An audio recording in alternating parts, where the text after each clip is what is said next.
Barchamiz iste'molchimiz, ba'zi hollarda esa fuqarolarimiz o'z huquqlaridan foydalanish tartiblarini bilmasliklari sababli turli muammoga duch kelishadi. Shunday vaziyatda qanday yo'l tutmoq, qaysi tashkilotga murojaat qilishi kerakligini hamma iste'molchi ham bilmasa kerak. Hozirgi lavhamizda viloyatimizda ushbu yo'nalishda qilinayotgan ishlar xususida so'z yuritiladi.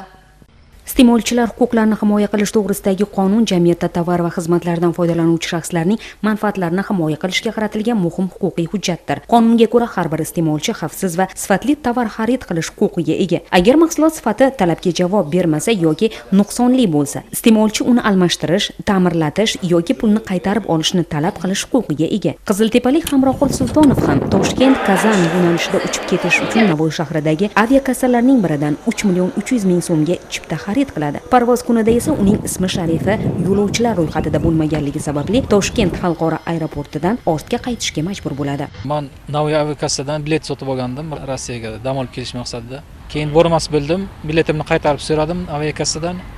Ular qaytarib niyati yo'qligini aytdi. Raqobat boshqarmasiga murojaat qilgandim. Ular yordamlashdi, rahmat. Bilet pullarimni qaytarib oldim. 3.300.000 to'liq qaytarildi.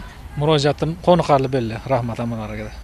Ma'lumotlarga ko'ra, Raqobat qo'mitasining Navoiy hududiy boshqarmasiga kelib tushayotgan murojaatlarning asosiy qismi kommunal, transport, aloqa va onlayn savdo bilan bog'liq. Ularning aksariyati ijobiy hal etilib, muddat talab qiluvchi murojaatlar yuzasidan huquqiy tushuntirishlar berilgan. Masalan, 2026-yil birinchi chorak davomida boshqarmaga 500 dan ortiq murojaatlar kelib tushgan bo'lib, mazkur murojaatlar va o'rganishlar natijasida 10 milliard so'mga yaqin mablag'lar iste'molchilar va tadbirkorlik subyektlari foydasiga qayta hisob-kitob qilinishi ta'minlangan.